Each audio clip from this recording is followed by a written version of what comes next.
C'est un mot griffonné sur un bout de papier et accroché sur un pare-brise qui conduit la police sur les lieux d'un meurtre. 2 ans plus tard, une seconde jeune fille est assassinée dans les mêmes circonstances. Sa mort va-t-elle permettre d'élucider le premier crime? Pourquoi a-t-il fait ça? Comment a-t-il pu faire ça? On essayait d'obtenir des informations sur elle, mais c'était l'impasse à chaque fois. C'est très difficile d'obtenir une pièce à conviction permettant de prouver la responsabilité de quelqu'un. On n'avait aucune piste sur l'identité de l'agresseur. À ce moment-là, j'ai su que je devais appeler la police. Je ne trouve pas les mots pour expliquer à quel point vous vous sentez mal. C'est un sentiment épouvantable.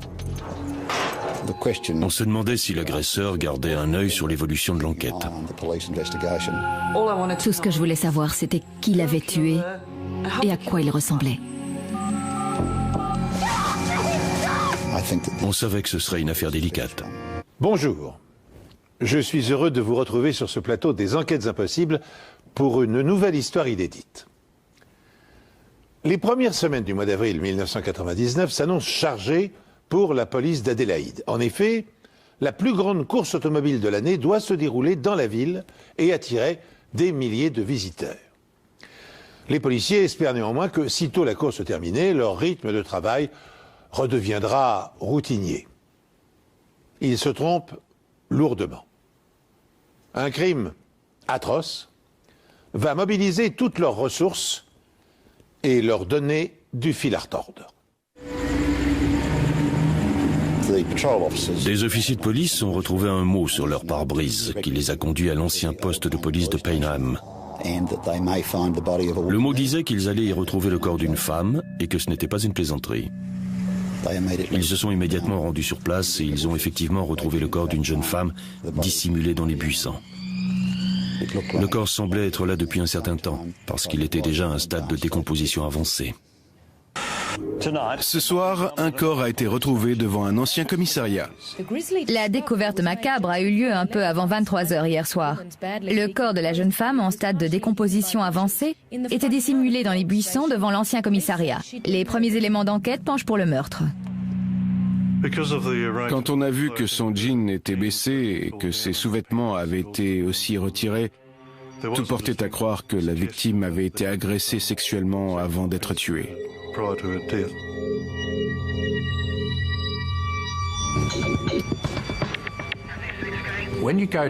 Quand on se rend sur une scène de crime, la première chose que la police veut connaître, c'est la cause du décès. Et quand j'ai examiné les victimes, j'ai immédiatement pu leur apprendre qu'il s'agissait d'un homicide.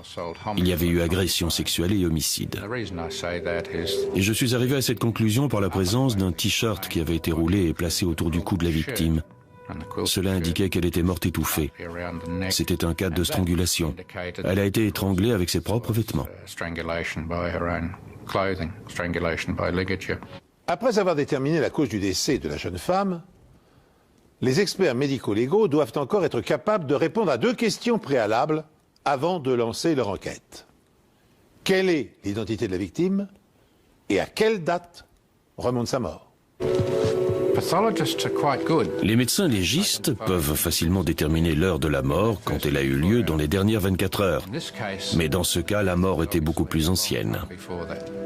Le corps était infesté de toutes sortes d'insectes. Je savais que je ne pouvais pas les aider. Je savais que c'était important, mais je ne pouvais rien faire pour eux. Alors je leur ai suggéré de faire appel à un entomologiste. Il est crucial d'estimer l'heure du décès. Et dans ce cas précis, il y avait des asticots sur le corps. C'est la partie la plus désagréable d'une enquête, mais d'un point de vue scientifique, les asticots peuvent permettre de déterminer le moment de la mort.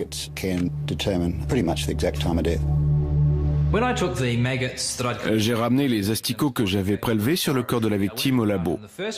Mon premier réflexe a été d'identifier l'espèce de mouche à qui j'avais affaire pour déterminer combien de temps ces asticots avaient passé dans le corps. Je me suis basé sur les conditions de température dans lesquelles ces asticots ont vécu. Plus il fait chaud, plus les asticots vont se développer. Je me suis donc fié aux températures du corps ainsi qu'aux données météorologiques, autant qu'il a fait dans cette région quand le corps s'y trouvait.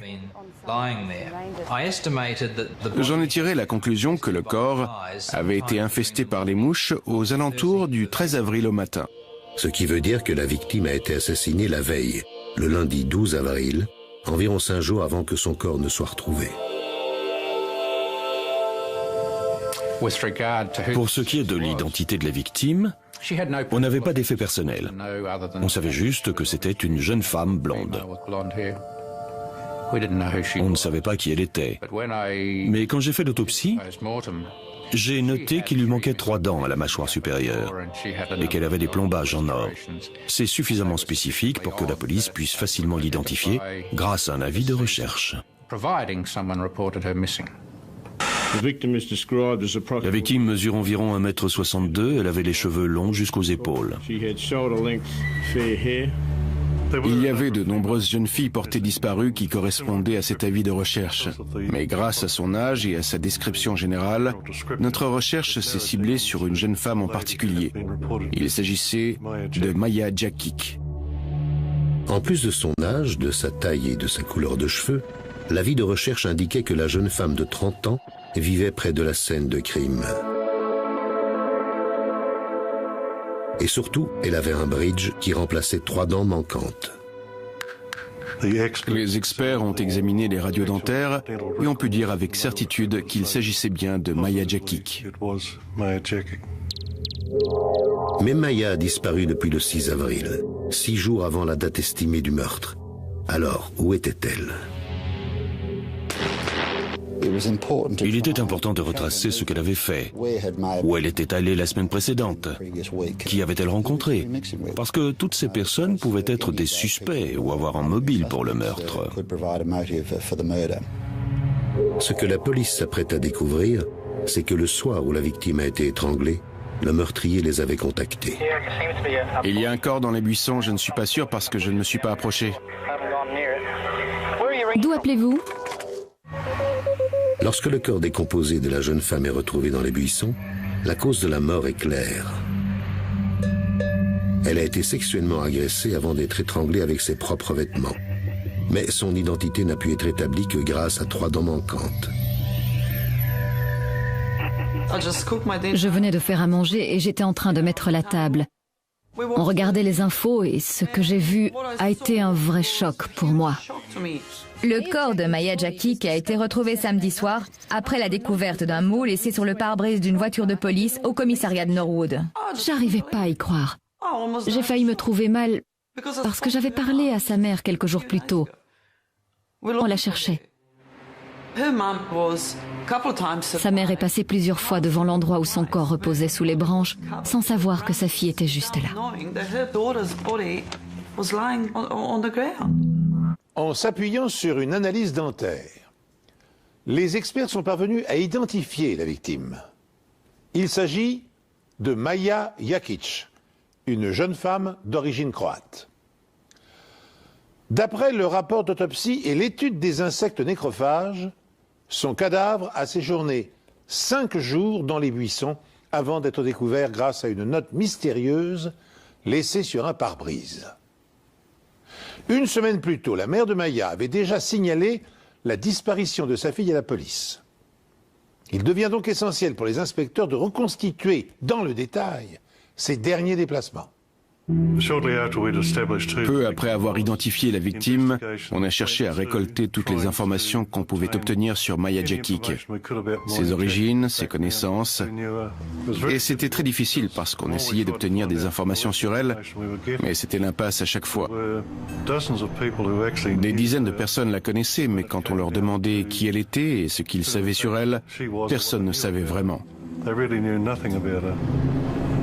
Tout ce qu'on a réussi à savoir, c'est qu'elle se trouvait entre Glenelg et chez elle, mais ça pouvait être à n'importe quelle heure du jour ou de la nuit.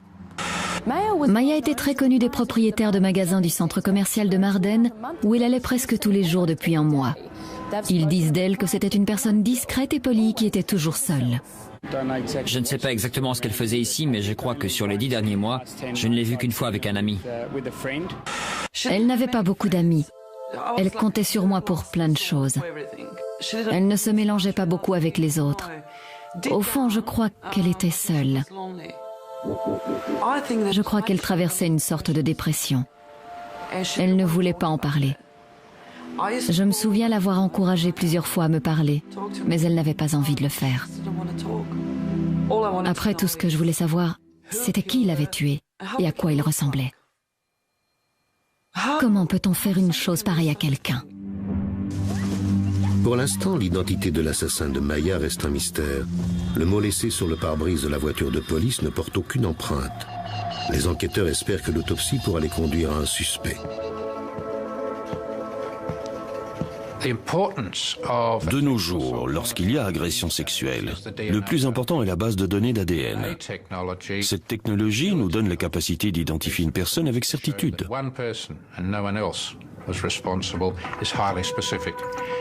À ce stade, notre espoir était de retrouver des traces de sperme, des cheveux, des fibres ou n'importe quelle autre preuve qui serait entrée en contact avec la victime. Mais toutes les taches et les résidus que j'ai pu prélever lors de l'autopsie sont revenus négatifs. Aucune trace ADN n'a été retrouvée. En d'autres termes, aucun fluide séminal n'a été identifié. Les raisons peuvent être nombreuses et variées. Il n'y a peut-être pas eu de rapport sexuel. Même si on y a cru au départ, ce n'était apparemment pas le cas. Mais l'état de décomposition a peut-être joué un rôle là-dessus. Quoi qu'il en soit, on n'a pas pu obtenir d'ADN. Le tueur n'a laissé aucune trace. La police n'a aucune information sur son identité, ni sur l'endroit où il pourrait se trouver. Au moment du meurtre, il y avait une course automobile en ville.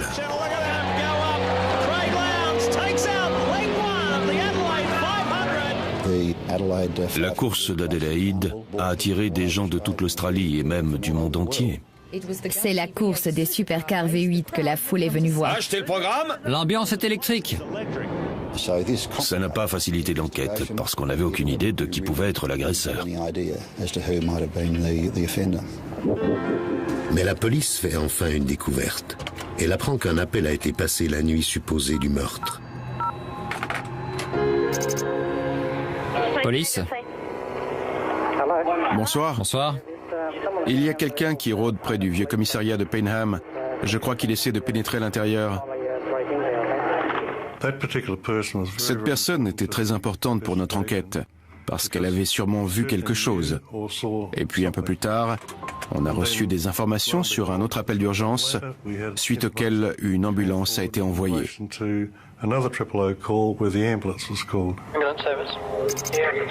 Près de l'ancien commissariat de Payneham, on dirait qu'il y a un corps dans les buissons. Je ne suis pas sûr parce que je ne me suis pas approché. L'appel a été passé le même soir. Je ne me suis pas approché, mais je suis juste à côté du commissariat. Dans les deux cas, la police et les secours se sont rendus au commissariat de police mentionné par l'inconnu. Mais il n'y avait aucun signe d'effraction, aucun corps. Et la police en a conclu que les appels n'étaient qu'une mauvaise farce. Le correspondant anonyme, l'homme qui a appelé la police pour signaler qu'un cadavre se trouvait à proximité du commissariat désaffecté, n'est-il qu'un cynique plaisantin? 5 jours plus tard, le mot retrouvé sur le pare-brise d'une voiture de police confirme la présence d'un corps. Par chance, cette fois-là, la police se rend directement à l'ancien dépôt, où elle découvre effectivement le corps de Maya dissimulé dans les buissons. Quand on a appris pour les appels d'urgence et le mot sur le pare-brise, on a commencé à avoir des doutes. On s'est dit qu'ils provenaient tous d'une seule et même personne, qui n'était probablement pas un simple passant. On le suspectait d'être l'agresseur. Quel est votre nom? Je ne le dirai pas. Parce qu'on peut savoir d'où proviennent les appels. Le premier a été passé d'une cabine téléphonique près de l'endroit où a été retrouvé le corps de Maya. L'autre appel a été passé près de l'hôpital d'Adélaïde. D'où appelez-vous? D'une cabine téléphonique. À Adélaïde? Oui. Près de l'hôpital? Alors comment savez-vous ce qu'il se passe à Payneham? J'en viens et il y avait un corps là-bas, il y a une demi-heure environ. Et vous ne vous êtes pas arrêté pour voir ce qui se passait? Non, Je peux avoir votre nom? je ne le dirai pas.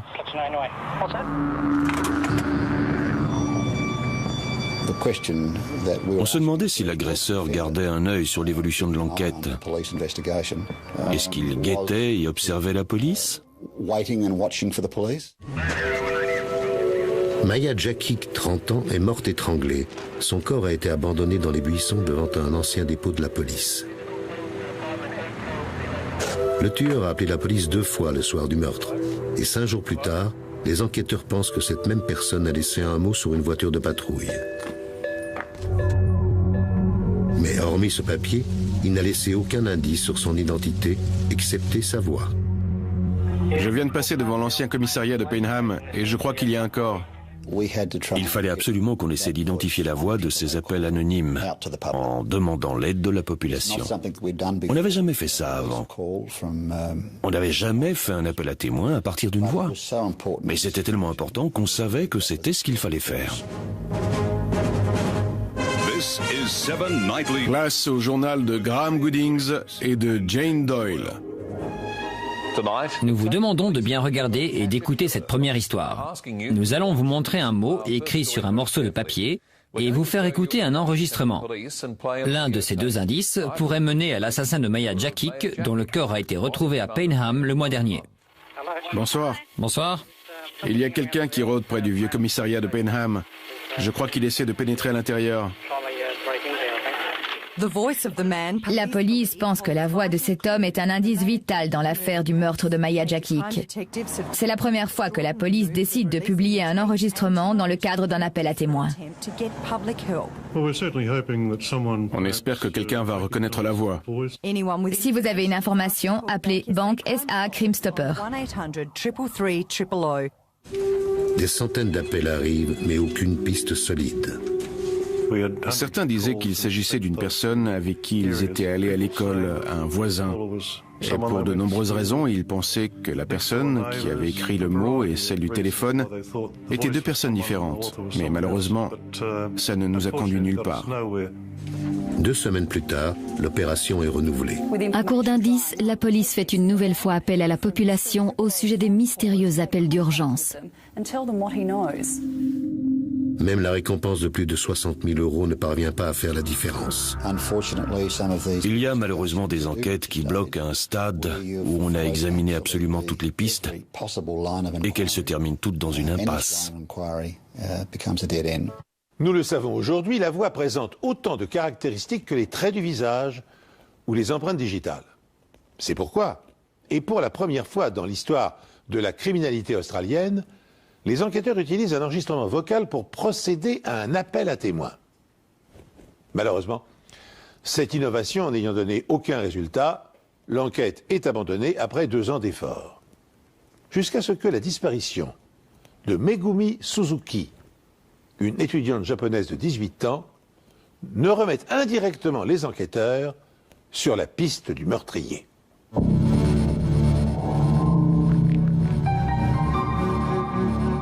Megumi quitte son domicile le vendredi 3 août à 7h41. Elle part pour l'école, d'où, d'après les caméras de surveillance, elle repart à 15h08.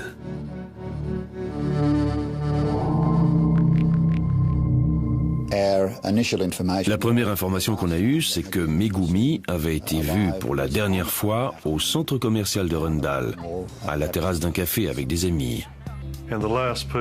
La dernière personne à l'avoir vue pense que Megumi se rendait ensuite à Grenville Street pour prendre le bus et rentrer chez elle.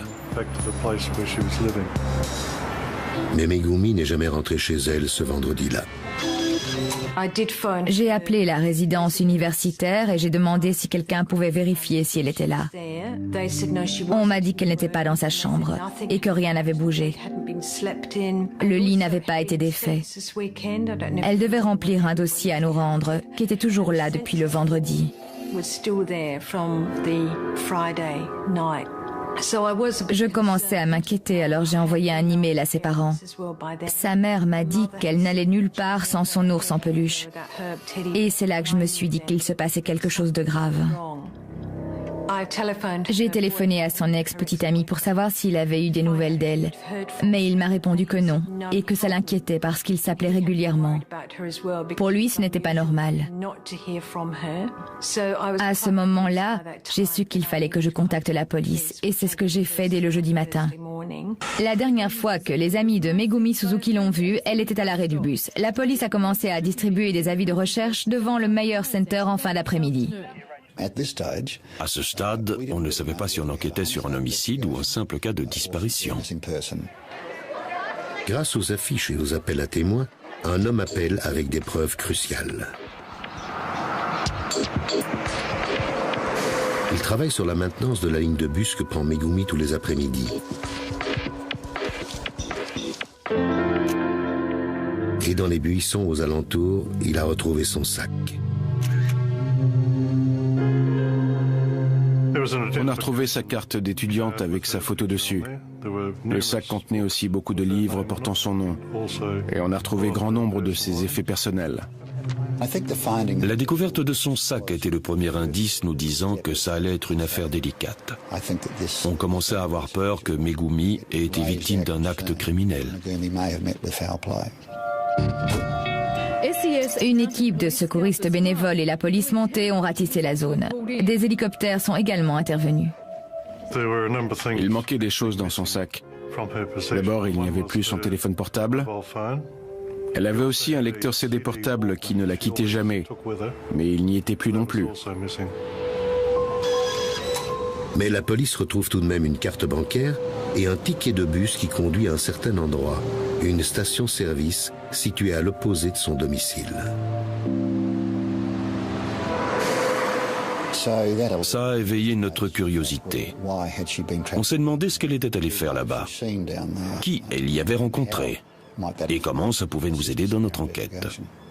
Grâce à ses relevés bancaires, le caissier de la station pourrait nous dire à quelle heure elle était venue et ce qu'elle avait acheté.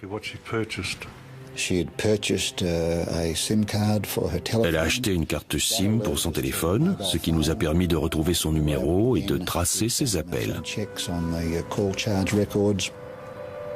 Megumi a passé 12 appels ce soir-là, le dernier étant un SMS envoyé à son ex-petite amie qui habite juste à côté de la station-service.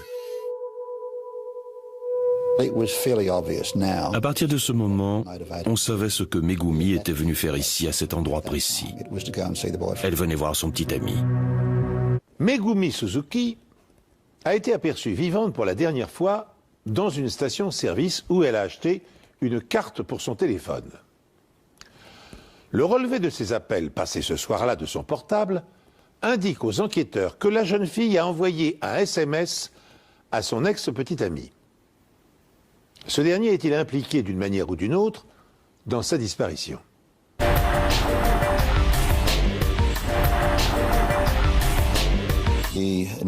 On savait qu'il vivait dans un lotissement juste à côté de la station.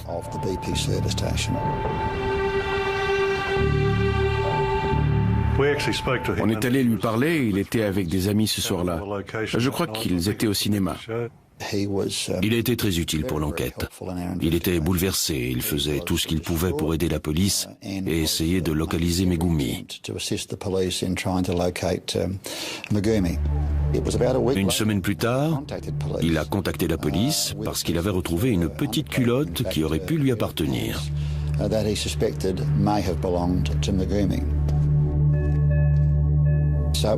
Il était donc important de vérifier si elle appartenait bien à Megumi. Dans sa chambre, les enquêteurs retrouvent des sous-vêtements du même genre.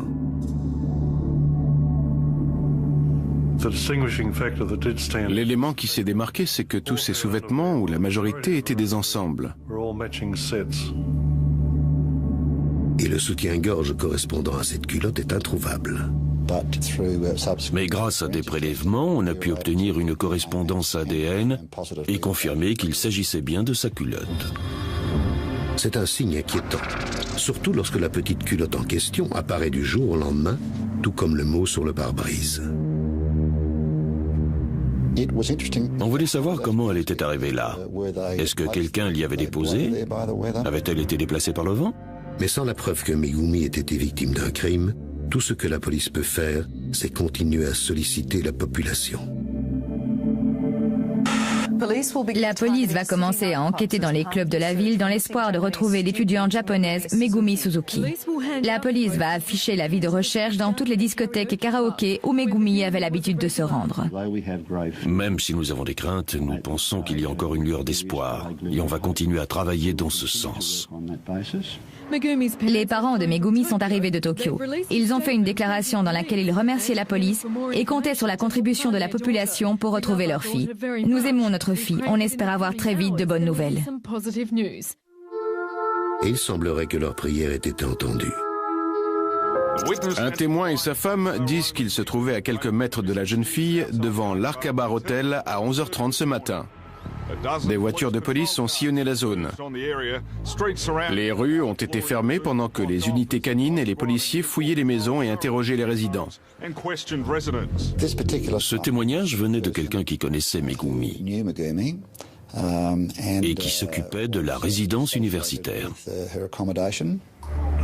Je lui ai parlé, les autres policiers lui ont parlé, et on était presque sûr que la jeune fille qu'il avait vue était bien Megumi. Et ça nous a soulagés parce qu'on a su qu'elle était encore en vie. Je suis contente que quelqu'un l'ait vue parce que ça veut dire qu'elle n'est pas morte et c'est le principal. C'est une bonne nouvelle. C'est bien que ses parents sachent qu'elle va bien parce que personne n'aimerait être à leur place en ce moment. Les parents de la jeune Megumi se sont adressés à leur fille pour lui demander de se présenter à la police. Mais Megumi ne se manifestera jamais et plus personne ne la reverra.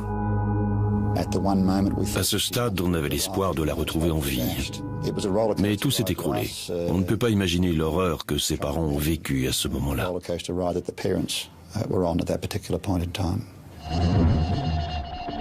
8 semaines après la disparition de Megumi, sa photo est publiée sur un nouveau site de la police.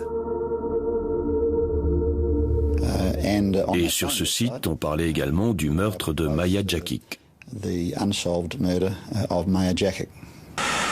La police a fait une nouvelle tentative pour élucider le mystère Maya Jakic, assassinée il y a 2 ans. Les enquêteurs se sont tournés vers Internet pour tenter d'identifier l'homme qui a passé les 2 appels d'urgence le soir du meurtre. Près de l'ancien commissariat de Penam, on dirait qu'il y a un corps dans les buissons. Grâce au site, tout le monde peut écouter l'enregistrement, que ce soit en Australie ou dans le reste du monde. Cet appel à témoins à grande échelle était quelque chose d'innovant et de très important pour obtenir l'information dont on avait besoin. La stratégie va s'avérer payante. La police est sur le point d'identifier l'homme de l'enregistrement et l'assassin de Maya. Je l'ai écouté au moins 6 fois. J'ai fermé les yeux pour bien me concentrer et je pouvais entendre Mark me parler.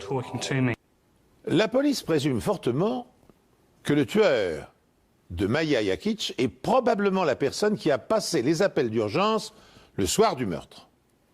Mais en dépit de ses efforts, la police n'est jamais parvenue à découvrir son identité.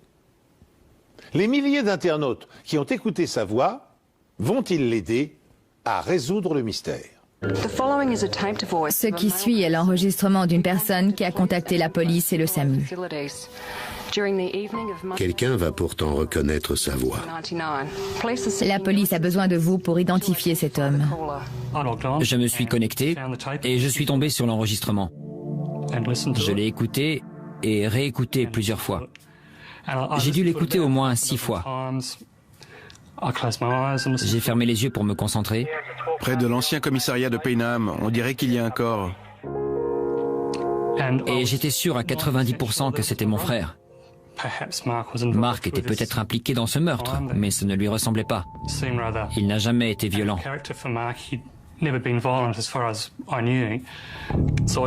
Alors j'ai réécouté l'enregistrement. Et je me souviens m'être éloigné en fermant les yeux pour prendre un peu de distance avec la voix. Il y a quelqu'un qui rôde près du vieux commissariat de Penam. À l'intérieur? Non, autour. Et quand j'ai entendu cette voix, c'était comme si j'avais Mark en face de moi. Alors j'ai décidé d'aller au commissariat. Et si je me trompais, tant pis. Je n'aurais fait aucun mal. Et si j'avais raison, il fallait qu'il le sache.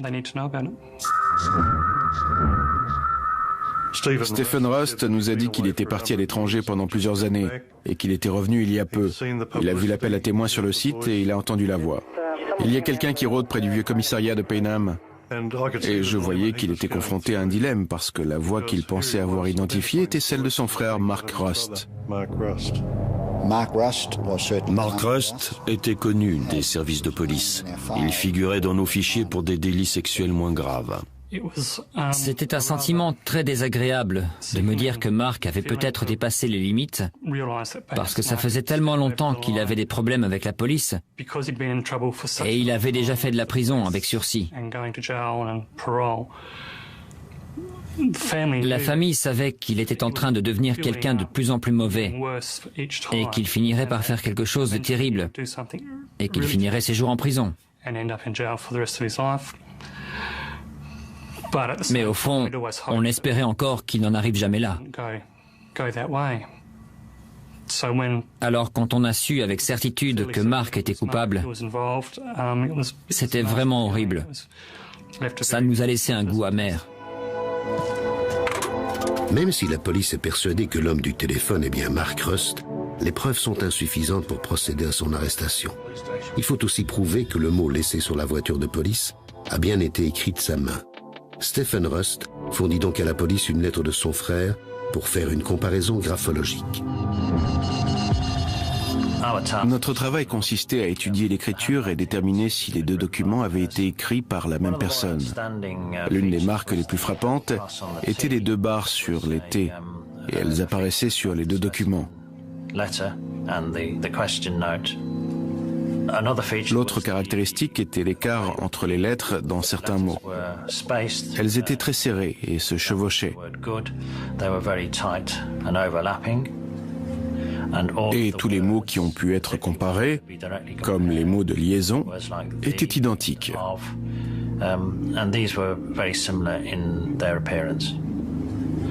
En général, les lettres ou les mots qui pouvaient être directement comparés montraient de grandes similitudes dans la forme et l'apparence.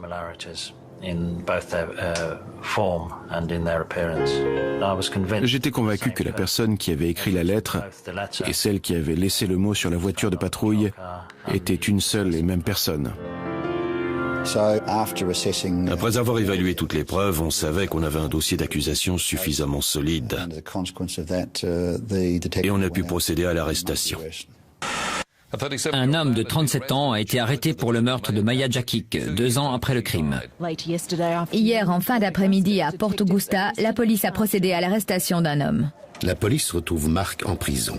Du harcèlement sexuel, il est passé au viol. L'accusé est en détention provisoire dans une prison située à 300 km de l'endroit où Maya a été assassinée. La police est convaincue qu'il existe un lien entre Maya Jakic et l'accusé. Ses parents ont été contactés en Croatie et se disent soulagés de savoir que son meurtrier ait été arrêté. Peu après sa mise en examen et son retour à la prison de Port Augusta, Mark a eu besoin de se confier à quelqu'un. Il était sous le choc de l'arrestation. Un informateur nous a contactés et nous a communiqué des éléments très importants.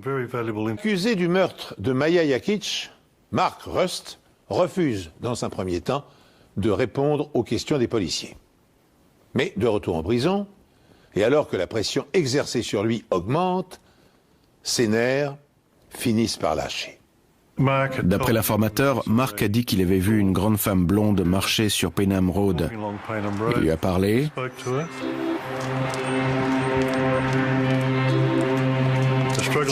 Une lutte s'est engagée, il l'a poussée dans les buissons, où il l'a violée avant de l'étrangler. Mais la police ne s'attendait pas du tout à ce que l'informateur s'apprêtait à lui divulguer ensuite. Il a fallu qu'on agisse très vite et qu'on fouille la cellule de Mark Rust.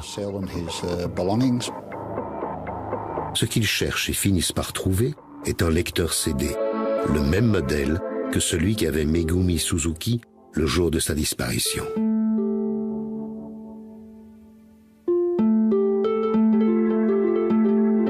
On a appelé sa mère au Japon et elle nous a donné toutes les informations nécessaires concernant le lecteur CD, dont la principale, le numéro de série.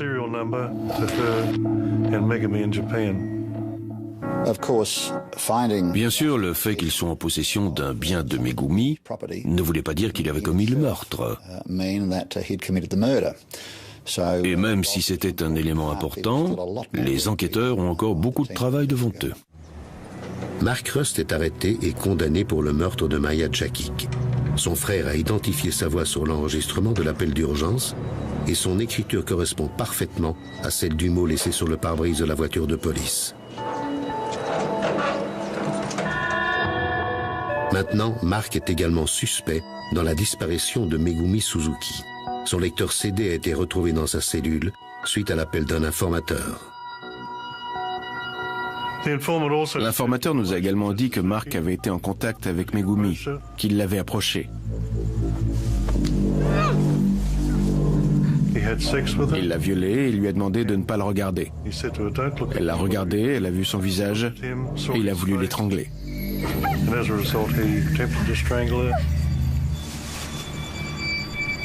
Et il l'a finalement tuée en la frappant à la tête avec une pierre.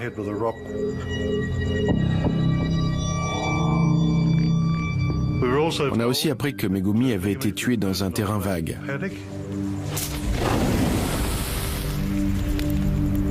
Et qu'il avait brûlé ses affaires sur place. Dès qu'on a eu ces informations, on est retourné à la station-service. En face, il y avait un terrain vague. Et en fouillant cette zone, on a pu trouver le foyer du feu. Les pompiers sont appelés sur place et confirment qu'il y a bien eu un feu la nuit de la disparition de Megumi.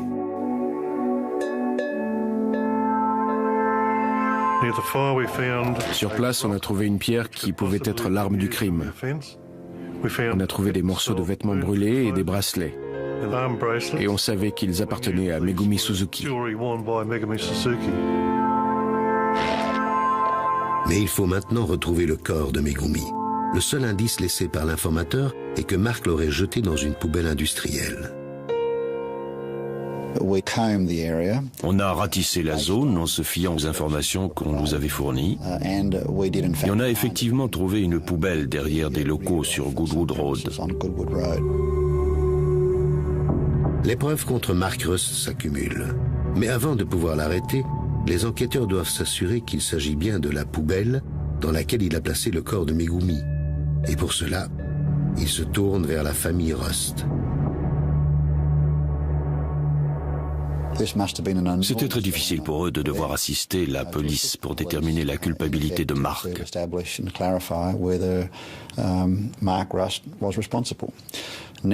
Malgré tout, ils ont accepté de nous aider et nous ont confirmé que la poubelle avait un hippopotame dessiné sur le côté.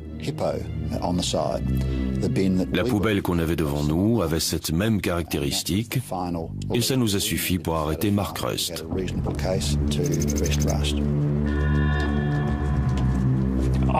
J'ai été choqué par l'histoire de Maya Jakic parce qu'on ne s'y attendait pas du tout. Ça nous a complètement anéantis. Et quand Jerry nous a parlé de Megumi Suzuki, ça correspondait parfaitement à ce que Mark avait été capable de faire. Alors j'y ai tout de suite cru. Le corps de Megumi n'a pas été retrouvé, mais on pense qu'il a été jeté dans une poubelle industrielle avant de se retrouver à la décharge de Wingfield. Quand ils sont arrivés en Australie, Jerry Feltus les a emmenés à la décharge et je crois que c'était un moment très traumatisant pour eux parce qu'ils savaient que parmi ces centaines de tonnes de déchets, il y avait le corps de leur fille.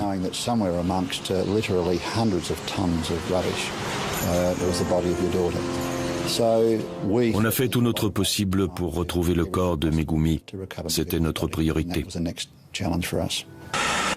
Les recherches pour retrouver le corps de la jeune étudiante japonaise de 18 ans, Megumi Suzuki, ont commencé à la décharge de Wingfield. Le corps de Megumi est arrivé à la décharge il y a 4 mois et il faut décharger un grand nombre de déchets compactés avant d'atteindre le niveau où le corps de Megumi est susceptible de se trouver.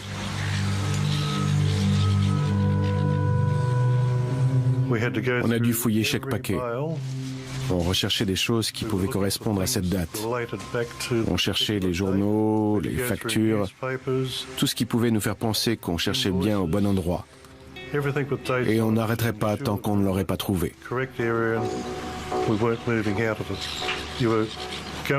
On cherchait tout ce qui pouvait nous mener sur la bonne piste. Après 11 jours et plusieurs dizaines de tonnes de déchets remués, les recherches progressent et le corps de Megumi est enfin retrouvé. Il y avait à la fois du soulagement, mais aussi de la peine, parce qu'une jeune fille ne doit pas mourir aussi prématurément et surtout de cette façon. Les conditions dans lesquelles le corps a été retrouvé sont absolument horribles. Le plus incroyable dans la découverte du corps de Megumi, c'est qu'elle avait encore ses chaussures et ses vêtements, et le soutien-gorge qu'elle portait correspondait à la petite culotte que son petit ami avait retrouvée des mois plus tôt près du terrain vague. Après avoir retourné et fouillé plus de 10 000 tonnes d'ordures dans la décharge, les policiers sont parvenus à retrouver le cadavre de la jeune japonaise.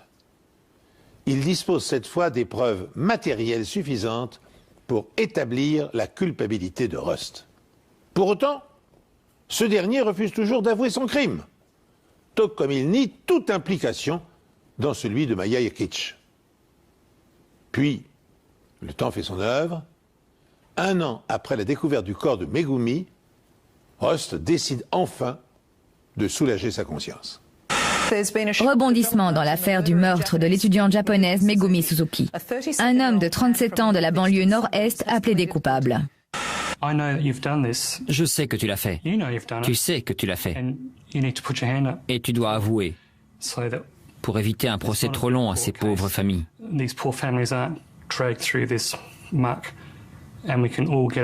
On peut en finir avec tout ça et permettre à tout le monde de vivre en paix. 6 mois plus tard, Mark Rust avoue aussi le meurtre de Maya Yakic le 12 avril 1999. Les familles des 2 jeunes femmes assassinées par un criminel violent témoignent de façon très émouvante de leur peine. Au nom des familles, des amis ont parlé de la douleur de dizaines de proches très affectés par ces meurtres. Fossey Simpson témoigne de la détresse de la famille Suzuki en citant la mère de Megumi. Ça me rend folle de savoir qu'on ait pu la traiter comme ça. Eda Gregoff a, quant à elle, répété les mots de la mère de Maya. Pourquoi voudrait-on tuer Maya, un pauvre petit oiseau innocent, et la couvrir avec des branches, comme pour cacher son horrible crime? J'ai écouté mon cœur et j'ai appelé la mère de Maya pour lui dire ce que j'avais fait. Je lui ai dit que j'avais parlé en son nom, que j'avais vu le tueur et que tout était fini. Tout ça était terminé. Mark Rust est reconnu coupable des 2 meurtres et condamné à perpétuité. Le juge a établi que l'homme de 39 ans n'était pas capable de contrôler ses pulsions sexuelles et qu'il n'y avait aucune remise de peine possible. On se demande pourquoi il a fait ça. Comment a-t-il pu faire ça? Parce qu'on a tous grandi ensemble, dans la même maison. C'est une torture de se rendre compte que quelqu'un dont vous êtes si proche, quelqu'un de votre propre famille, puisse commettre un tel crime. C'est terrible. Je n'arrive pas à trouver les mots qui pourraient décrire ce que je ressens.